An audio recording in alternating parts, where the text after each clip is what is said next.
Carlton, Collingwood, Essendon, Geelong. The true VFL legacy clubs. Hugely successful, hugely popular, rich in both history and cash flow. They're fixtures of football and they've been around since the beginning.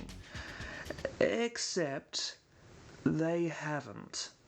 All our sacred texts date back to 1897 and mark the establishment of the VFL as the start of time, a sacred, joyous and enshrining moment in football. What a load of garbage. The founding of the VFL is a tale of greed and selfishness, of isolationism and narcissism.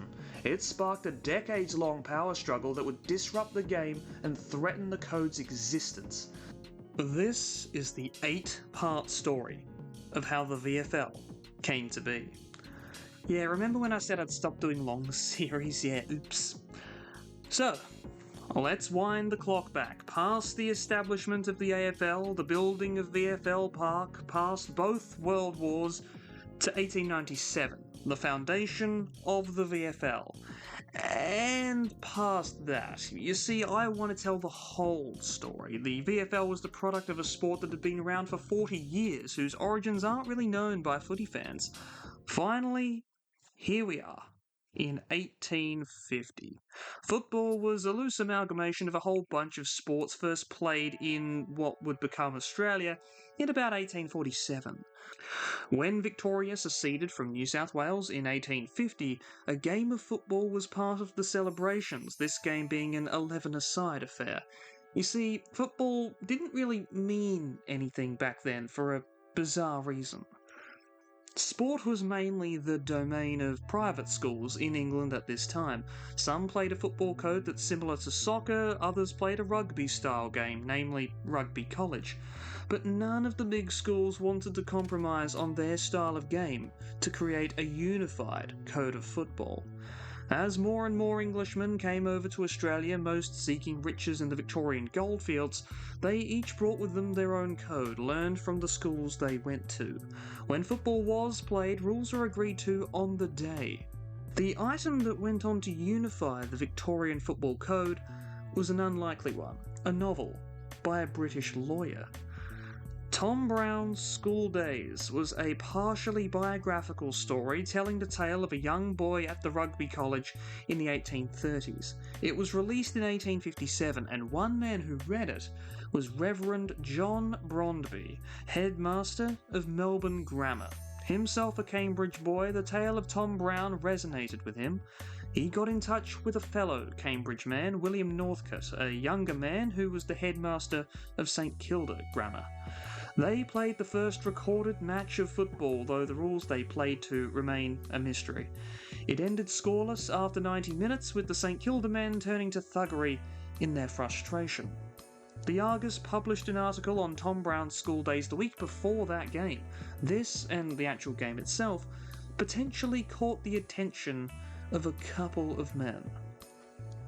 The first was a local pub owner, James Jerry Bryant.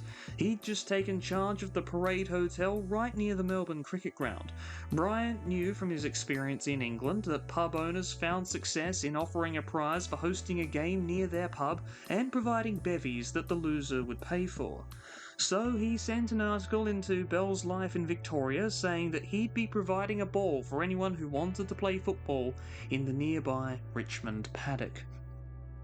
Joining in the festivities that day was a talented English cricketer with a big case of main character syndrome who'd done his schooling at rugby and had been an avid football player.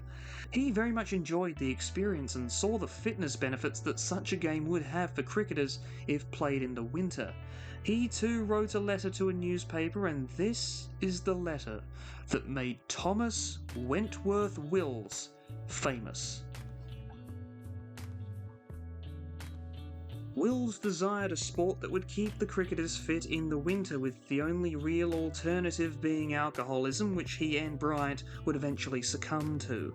They ran a bunch of scratch matches in the parks outside the MCG known as the Richmond Paddock throughout August. Bryant actually became the first captain of a winning Australian rules football team in a scratch match involving MCC members. These scratch matches included the big one, Scotch College and Melbourne Grammar, the oldest footballing rivalry of any code in the world. Wills was an umpire that day on the 7th of August, with the field being half a mile long, the ball being an English football, i.e. round, and 40 players on the field for each team. It ended in a 1-1 draw, the match being spread across 3 different Saturdays.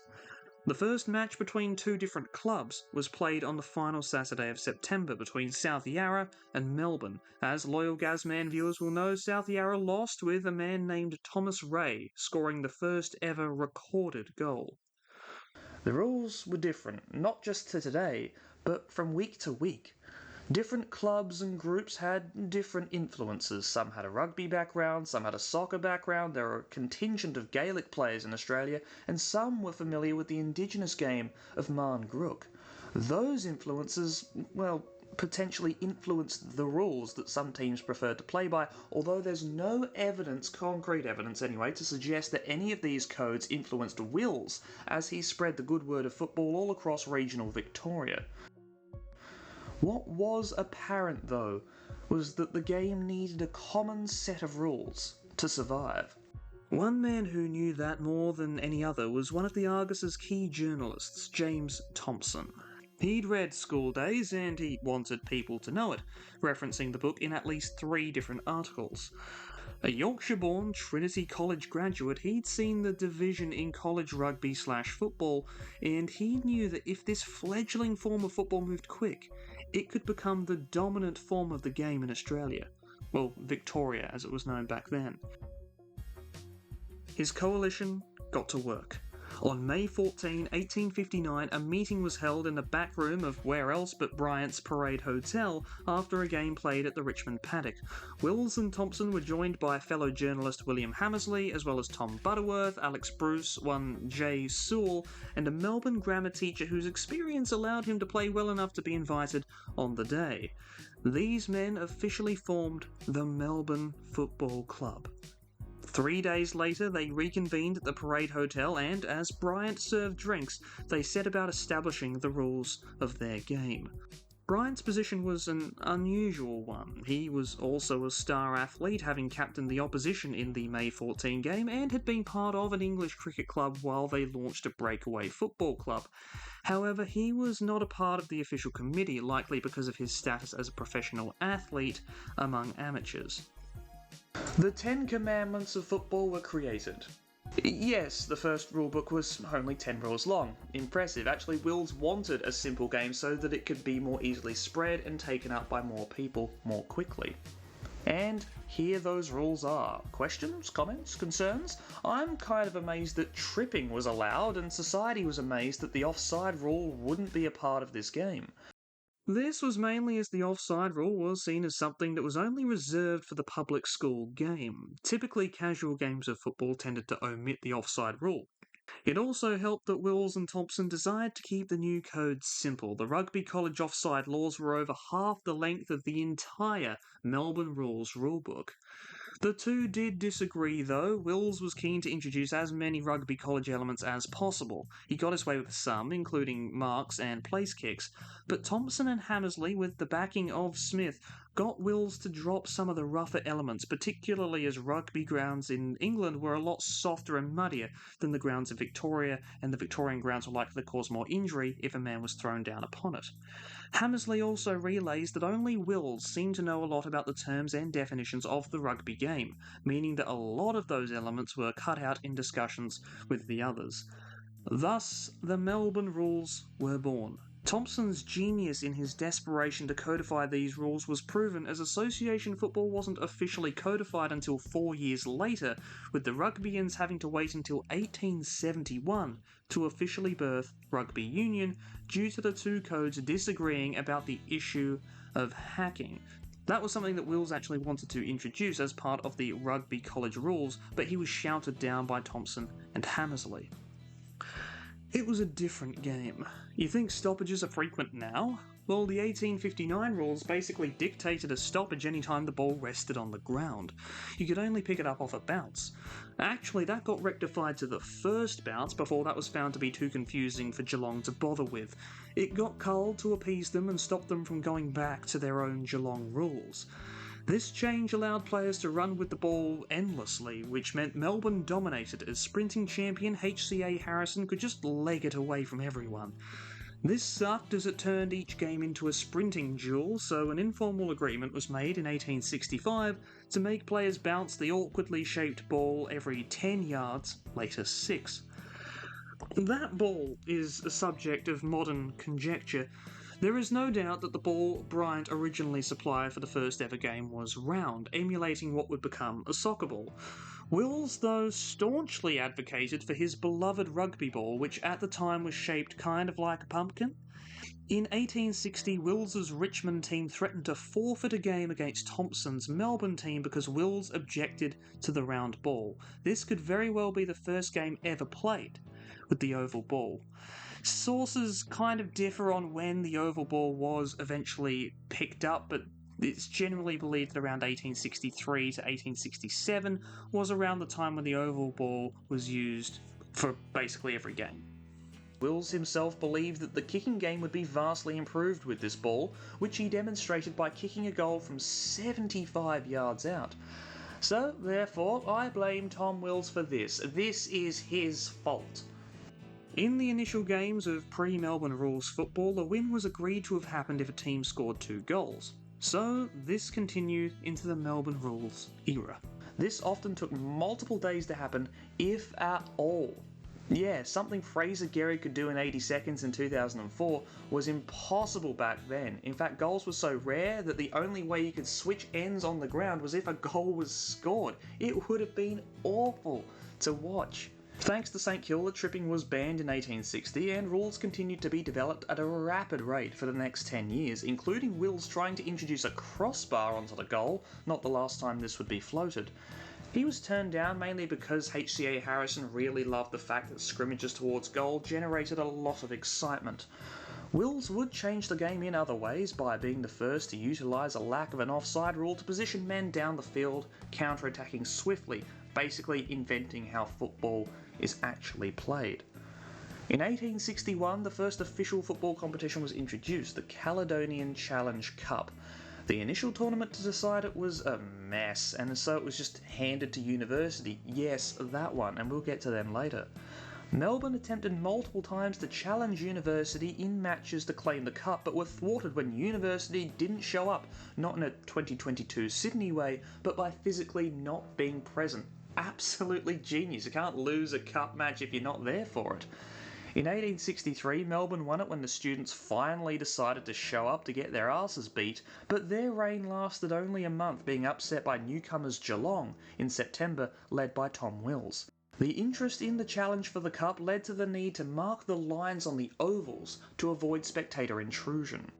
The game spread swiftly through Victoria, mainly thanks to James Thomson and William Hammersley. Thomson's unique writing style basically meant he became the new sport's built-in hype man. It also allowed him to quickly publish the Melbourne rules in the Argus newspaper, which, thanks to its affiliate papers, spread the rules of the new game all across Victoria very quickly. This foundation meant that the Melbourne rules survived Thompson's move to Bendigo in 1862, where he quickly set up the game there, growing it into, by far, the leading game in that particular area of Victoria. Hammersley became editor-in-chief of the Australasian, which quickly became one of the best newspapers in terms of the quality of its football reporting. For 1865, an athletics group, which included HCA Harrison, began a new Challenge Cup competition. This was a game changer, literally, as one of the new rules brought in for this competition was the introduction of a central umpire. Before this, opposing captains would decide on the validity of fouls, which was dumb. In 1866, behind posts and the behind were introduced, although it wasn't worth anything, as well as rules around running bounces and time limits. South Yarra, as loyal GAZ-man viewers will know, won the Challenge Cup from Melbourne completely illegitimately and then lost track of the trophy, eventually ending up in England. Fun year. In 1869, nice, Fair play of the Australasian was sick and tired of teams drawing by scoring an even amount of goals. They suggested the now modern format of 6 behinds being equivalent to 1 goal, plucking that figure out from his arse, and in doing so formulating the basis for the foundation of the game going forward, although it took decades for that scoring system to actually be introduced. However, the 2-goal win state was abolished, with the highest scoring team winning. This resulted in more, results. HCA Harrison decreed that 100 minutes was a suitable time frame for games, which stuck in senior football until 1994. Fair Play also came up with the idea of the holding the ball rule in late 1873, which was kind of adopted into the rule set the year after. Then something big happened. Melbourne and Albert Park both claimed to have won the Challenge Cup. The governing committee ruled in Melbourne's favour, but this necessitated an official table to be used for 1871, with a grand final deciding the winner, and thus the first true footballing competition began. Carlton won the first Challenge Cup decided this way over Melbourne. 1872 saw the refined definition of what a kick was, which we still use today. Goals now had to be kicked, which... hang on, what? So you're saying that in the 1860s they couldn't even manage to knock the ball in twice to win games? Good lord, that's just brutal. Actually, no, the game itself was brutal.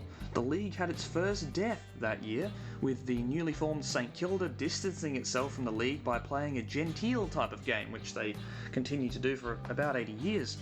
This whole violence thing was gradually cleaned up, but it was helped by this. 1877 was a special year. The code had stumbled around developing its rule set, and now there are over 100 teams within Melbourne. The sport needed a formal competition to develop it further and bring it from the hobby of one city to the obsession of the whole state, maybe even the nation. Now, in the sport's 20th year, it would finally get it. The Victorian Football Association. Thank you so much for watching the first of what will be many parts. I just want to give a few shout outs, firstly to the State Libraries of South Australia and New South Wales for providing me with research materials, and to my first patrons of this channel on Patreon, Cody Bibby and Some Geek from Twitter. Thank you so much for the support. Yeah, it genuinely does mean a lot. So thanks to you two, and if you want to join, links in the description. Have a great day. I'm really terrible at these.